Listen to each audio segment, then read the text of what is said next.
মৰমৰ শিক্ষাৰ্থীসকল, তোমালোকৰ আপোন পাঠৰ ধুৰাকাউৰী আৰু টিপচী চৰাই নামৰ পাঠটোৰ পিছফালে অসমীয়া ব্যাকৰণৰ এটি বিষয় আছে। সেই বিষয়টো হৈছে লিংগ। আজি মই তোমালোকক সেই লিংগ বিষয়টো বুজাই দিম। তোমালোকে বৰ্ডখনত দেখিছা লিংগ। মই 4টা বাক্য লিখি ৰাখিছোঁ। এই বাক্যকেইটাৰ জৰিয়তে মই তোমালোকক লিংগ বিষয়টো স্পষ্টকৈ বুজাই দিবৰ কাৰণে চেষ্টা কৰিম। 4টা বাক্যলৈ খুব ভালকৈ মন কৰা। 1 নম্বৰ বাক্যটোত মই কৈছোঁ, মই লিখি দেখুৱাইছোঁ, মোৰ বাইদেউ ইটানগৰত থাকে। 2 নম্বৰ, ভিনদেউৱে এখন মহাবিদ্যালয়ত শিক্ষকতা কৰে। 3 নম্বৰ বাক্যটো হৈছে, সভাখনত বহুত মানুহ হৈছিল। 4 নম্বৰ, কিতাপখন টেবুলৰ ওপৰত আছে। এই যে বাক্য 4টা লিখিছোঁ, এই বাক্য 4টা তোমালোকৰ কিতাপখনত আছেই। সেই বাক্য 4টাকে মই ব্যৱহাৰ কৰিছোঁ। প্ৰথম বাক্যটোলৈ মন কৰা, মোৰ বাইদেউ ইটানগৰত থাকে। এই বাক্যটোৰ এটা শব্দৰ তলত মই আঁচ টানিছোঁ। আঁচ টানি দেখুৱাই দিছোঁ, সেইটো হৈছে বাইদেউ। এই বাইদেউ বুলি কোৱাৰ লগে লগে তোমালোকে নিশ্চয় ধৰিব পাৰিছা এগৰাকী স্ত্ৰীৰ কথা, অৰ্থাৎ মহিলাৰ কথা কৈছে। যেতিয়া এগৰাকী মহিলাৰ কথা বা স্ত্ৰীৰ কথা বুজাব, স্ত্ৰীৰ কথা বা মহিলাৰ কথা বুজালে সেই লিংগটোৰ নাম হ'ব স্ত্ৰীলিংগ, অৰ্থাৎ স্ত্ৰীক বুজালে হ'ব স্ত্ৰীলিংগ। 2 নম্বৰ, ভিনদেউৱে এখন মহাবিদ্যালয়ত শিক্ষকতা কৰে। ইয়াত বাইদেউ বুলি কওঁতে আমি গম পাইছিলোঁ স্ত্ৰীৰ কথা কৈছে, আৰু ভিনদেউ শব্দটো আঁচ টানি যে দেখুৱাইছোঁ, ভিনদেউ বুলি কোৱাৰ লগে লগে তোমালোকে ধৰিব পাৰিছা এজন পুৰুষৰ কথা কৈছে, অৰ্থাৎ মতা মানুহৰ কথা কৈছে। যেতিয়া পুৰুষক বুজাব তাৰ নাম হ'ব পুংলিংগ, অৰ্থাৎ ভিনদেউটো হ'ব তেতিয়াহ'লে পুংলিংগ আৰু বাইদেউটো স্ত্ৰীলিংগ। 3 নম্বৰ বাক্যটোলৈ আহা, সভাখনত বহুত মানুহ হৈছিল। মানুহ শব্দটোৰ তলত মই আঁচ টানি দেখুৱাইছোঁ। ইয়াত মানুহ বুলি কোৱাৰ লগে লগে কিন্তু তোমালোকে মতা মানুহ কিমান আছিল, মাইকী মানুহ কিমান আছিল, সেই কথাটো কিন্তু ইয়াত কোৱা হোৱা নাই। মানে মানুহ শব্দটোৱে পুৰুষ আৰু স্ত্ৰী উভয়কে বুজাইছে। যেতিয়া মতা মাইকী বা পুৰুষ আৰু স্ত্ৰী উভয়কে বুজাব, সেই লিংগটোৰ নাম হ'ব উভয় লিংগ।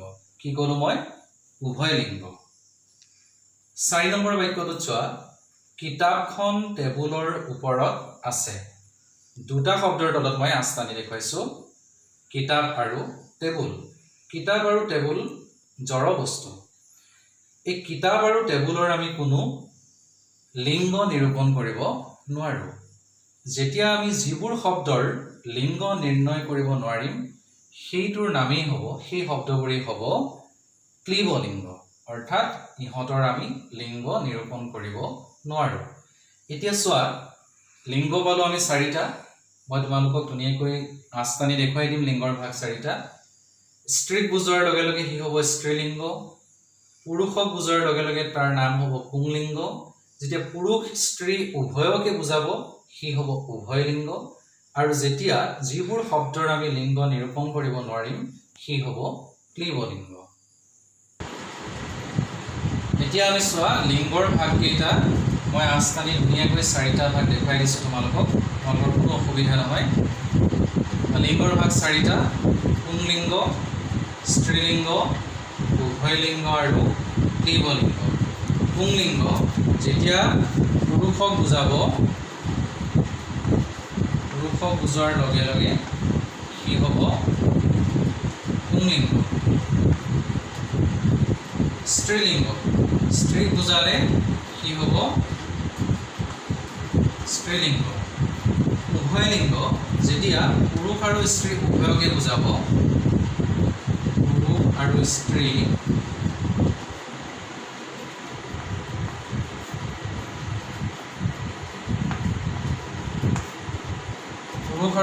উভয়কে যেতিয়া বুজাব, সেই লিংগটোৰ নাম হ'ব উভয়লিংগ।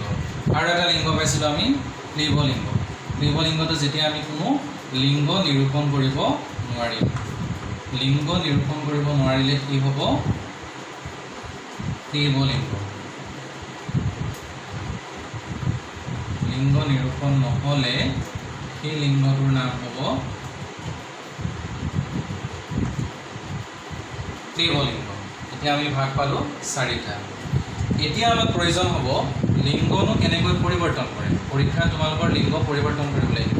আমি লিংগ পৰিৱৰ্তন কৰিবলৈ যাওঁতে সাধাৰণতে আমি কি হয় যে পুৰুষবাচক শব্দবোৰ আমি স্ত্ৰীবাচকলৈ পৰিৱৰ্তন কৰিব লগা হয়। কেতিয়াবা আমাক পৰীক্ষাত দি দিব পাৰে স্ত্ৰীবাচক শব্দবোৰ, সেই স্ত্ৰীবাচক শব্দবোৰ আমি পুৰুষবাচকলৈ অৰ্থাৎ পুংলিংগলৈ নিব লগা হয়। এনেদৰে আমি লিংগ পৰিৱৰ্তন কৰোঁ। এতিয়া মই কেইটামান তোমালোকক উদাহৰণ দিম। সেই উদাহৰণকেইটা চোৱাৰ পিছত তোমালোকে পৰীক্ষাত যেতিয়া লিংগ পৰিৱৰ্তন কৰিবলৈ আহিব তোমালোকে ধৰিব পাৰিবা, পৰীক্ষাত কৰিব পাৰিবা। আহাচোন আমি কেইটামান উদাহৰণ লৈ লওঁ। এতিয়া তোমালোকে মই যে বৰ্ডত এই উদাহৰণকেইটা দেখুৱাইছোঁ, এই উদাহৰণকেইটা চোৱাচোন। তোমালোকৰ কিতাপত আৰু বহুত উদাহৰণ পাবা। অসমীয়া ব্যাকৰণৰ কিতাপতো আন বহুত উদাহৰণ তোমালোকে পাবা। সেইবোৰ চাবা, কিতাপখনত থকাখিনিও তোমালোকে নিজে কৰি চাবা। এইকেইটা চোৱা, ল'ৰা ছোৱালী, মামা মামী, পেহা পেহী, বাঘ বাঘিনী, বান্দৰ বান্দৰী, কলা কালৰী, ককা আইতা, দেউতা মা। ল'ৰাটো ছোৱালী হৈছে, মানে ল'ৰাটো পুংলিংগবাচক শব্দ। আমি ল'ৰা বুলি কোৱাৰ লগে লগে গম পাই গৈছোঁ যে পুৰুষক বুজাইছে, মতা মানুহক বুজাইছে। সেইটো লিংগ পৰিৱৰ্তন কৰিছে, অৰ্থাৎ পুংলিংগৰ পৰা আমি স্ত্ৰীলিংগলৈ লৈ যোৱাৰ লগে লগে কি হ'ল ছোৱালী। মামা বুলি কোৱাৰ লগে লগে তোমালোকে গম পাইছা যে আমাৰ মাৰ ভায়েক বা ককায়েকক আমি কি বুলি মাতোঁ, মামা বুলি মাতোঁ। গতিকে পুৰুষক বুজাইছে। মামী বুলি কোৱাৰ লগে লগে কিন্তু মামাৰ মানুহগৰাকীক আমি মামী বুজাইছোঁ, অৰ্থাৎ সি হ'ল স্ত্ৰীলিংগ। পুৰুষবাচকৰ পৰা স্ত্ৰীবাচক শব্দলৈ আমি অৰ্থাৎ স্ত্ৰীলিংগলৈ পৰিৱৰ্তন কৰিলোঁ। পেহা পেহী। এতিয়া এইখিনিতে চোৱা, এইটো অকণমান বেলেগ। এই যে যিটো বেলেগ, এই সন্দৰ্ভত তোমালোকে ওপৰৰ ক্লাছত 8ম শ্ৰেণী বা 9ম শ্ৰেণীমানত খুব ভালকৈ পঢ়িবলৈ পাবা যে কেনেকৈনো এনেকুৱা ধৰণৰ শব্দবিলাক স্ত্ৰীলিংগলৈ পৰিণত কৰিব পাৰি। এই সন্দৰ্ভত খুব বিস্তৃতভাৱে তোমালোকে জানিব পাৰিবা। এতিয়া মাত্ৰ এটাই জানি থোৱা, চোৱা, বাঘ বাঘিনী। এতিয়া বাঘ বুলি কৈ দিয়াৰ লগে লগে আমি মতা বাঘৰ কথাই কৈছে নে মাইকী বাঘৰ কথাই কৈছে আমি কিন্তু ধৰিব পৰা নাই। যিয়ে হওক নহওক, বাঘটো যেতিয়া আমি বাঘিনী কৰিম, কি হৈছে চোৱা, বাঘ যোগ ইনি। এই ইনিটো হৈছে এটা, এই যে ইনিটো ই হ'ল এটা প্ৰত্যয়। প্ৰত্যয় মই তোমালোকক ক্লাছত কিন্তু আগতে বুজাইছিলোঁ। প্ৰত্যয় হৈছে যে মূল শব্দটোৰ পিছত যিবোৰ বৰ্ণ বা বৰ্ণ সমষ্টি বহে সি হৈছে প্ৰত্যয়। এতিয়া মূল শব্দটো বাঘ, এই বাঘ মূল শব্দটোৰ লগত ইনি এই বৰ্ণ সমষ্টি যোগ হৈছে, গতিকে ই হ'ল প্ৰত্যয়। এই ইনি নামৰ প্ৰত্যয়টো ইয়াৰ লগত বহুৱাই আমি কি কৰিছোঁ, লিংগটো পৰিৱৰ্তন কৰিছোঁ। বাঘটো বাঘিনী হ'ল। বান্দৰ বান্দৰী। এইফালে চোৱা, মই এনেকৈ কাৰচিন মাৰি দেখুৱাই দিছোঁ যে বান্দৰটো এনেকৈ বান্দৰী হ'ল। বান্দৰ, বান্দৰ যোগ ই, দীৰ্ঘ ই নামৰ এটা প্ৰত্যয় আছে। বান্দৰ যোগ ই, মূল শব্দটো হৈছে বান্দৰ, আৰু মই কৈছোঁ যে প্ৰত্যয় সদায় মূল শব্দটোৰ পিছত বহে। এই দীৰ্ঘ ই প্ৰত্যয়টো বান্দৰৰ লগত বহি ই হৈ গ'ল বান্দৰী। আমি লিংগটো এনেকৈ পৰিৱৰ্তন কৰোঁ। কলা কালৰী। ইয়াতো ঠিক সেইদৰে কি হৈছে, ৰি নামৰ এটা প্ৰত্যয় আছে। মূল শব্দটো কলা, তাৰ লগত ৰি নামৰ এটা প্ৰত্যয় ব্যৱহাৰ হৈ গ'ল কালৰী। আৰু এইকেইটাটো ইয়াৰ নিচিনা একেই। পুৰুষবাচকৰ পৰা আমি পোনপটীয়াকৈ স্ত্ৰীলিংগলৈ পৰিৱৰ্তন কৰিছোঁ। ককাটো আইতা হ'ল, দেউতাটো মা হ'ল। এনেধৰণেই আমি লিংগ পৰিৱৰ্তন কৰিম। পৰীক্ষাত তোমালোকৰ লিংগ পৰিৱৰ্তন কৰিবলৈ আহে, আৰু তোমালোকে মই ভাবিছোঁ আজিৰ এই ক্লাছটোত লিংগৰ ধাৰণা কৰিব পাৰিছা যে লিংগ হৈছে যাৰ জৰিয়তে আমি মতা আৰু মাইকীৰ মাজত, অৰ্থাৎ পুৰুষ আৰু স্ত্ৰীৰ মাজত প্ৰভেদ নিৰূপণ কৰিব পাৰোঁ। সিয়ে হৈছে লিংগ। আৰু লিংগৰ আমি ভাগ পালোঁ 4টা, যে মতা বা পুৰুষক বুজালে সি হ'ব পুংলিংগ, স্ত্ৰীক বুজালে স্ত্ৰীলিংগ, মতা মাইকী উভয়কে বুজালে সেই লিংগটোৰ নাম হ'ব উভয়লিংগ। আৰু যেতিয়া আমি যিবোৰ শব্দৰ লিংগ পৰিৱৰ্তন নহয়, যিবোৰ শব্দৰ আমি লিংগ নিৰূপণ কৰিব নোৱাৰিম, সেইবোৰ হ'ব ক্লীবলিংগ। আজি এই লিংগ বিষয়ৰ ক্লাছটো ইমানতে সামৰণি মাৰিছোঁ।